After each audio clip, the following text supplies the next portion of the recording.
en tant que fenêtre d'opportunité. Le FQE se veut également instance de questionnement de l'action gouvernementale par les opérateurs privés, mais aussi un point de contact entre opérateurs économiques du Congo et de l'Union européenne. Le FQE est donc une des manifestations de la bonne gouvernance qui exige la transparence, la subsidiarité, la concertation et l'obligation du gouvernement à rendre compte, l'accountability face à la diaspora congolaise. À l'inverse, le gouvernement y trouve les ingrédients de sollicitation et d'incitation de la diaspora pour sa participation à la reconstruction de leur mère patrie, la République démocratique du Congo.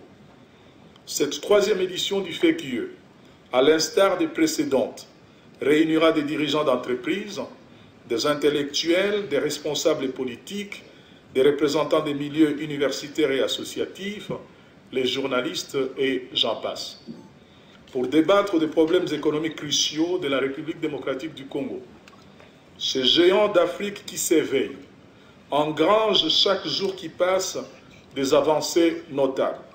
Son environnement économique connaît de profondes restructurations à travers des réformes courageuses. La stabilité économique a permis la réduction sensible du taux d'inflation. On observe une politique budgétaire et monétaire tournée vers l'efficience. La stratégie mise en place a à peine donné des fruits. Qu'en sera-t-il lorsqu'elle aura atteint sa vitesse de croisière et déployé son plein potentiel?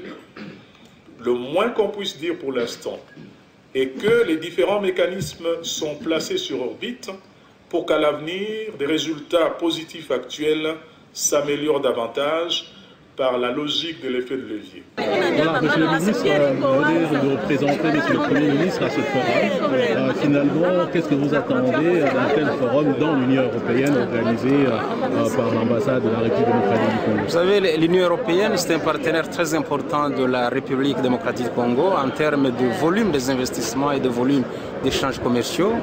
Et donc, ce que nous attendons de ce forum, c'est que nous puissions davantage sensibiliser les investisseurs européens, mais également nos frères de la diaspora, pour qu'ils puissent s'impliquer davantage dans les processus de reconstruction du pays.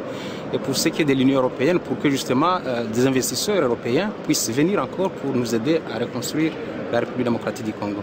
Au niveau de la diaspora, tout justement, parce qu'ils vous entendent, finalement, qu'est-ce que vous leur dites? Parce qu'ils sont parfois très frileux par rapport aux initiatives qui viennent du pays. Et je ne sais pas si vous avez un message particulier justement pour les rassurer par rapport à votre invitation à ce développement pour tous en République démocratique du Congo. Le gouvernement de la République démocratique du Congo considère que la reconstruction du pays, c'est une affaire de tout le monde, de tous les fils et filles de ces pays.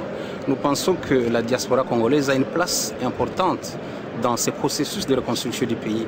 Voilà pourquoi nous les invitons. Nous pensons qu'il est temps de renouer les dialogues, de rétablir la confiance entre les deux parties et pour que nous puissions ensemble nous mettre d'accord sur les voies et moyens pour que chacun d'entre nous puisse participer à ce processus de reconstruction et de développement du pays. Je vous remercie. Merci.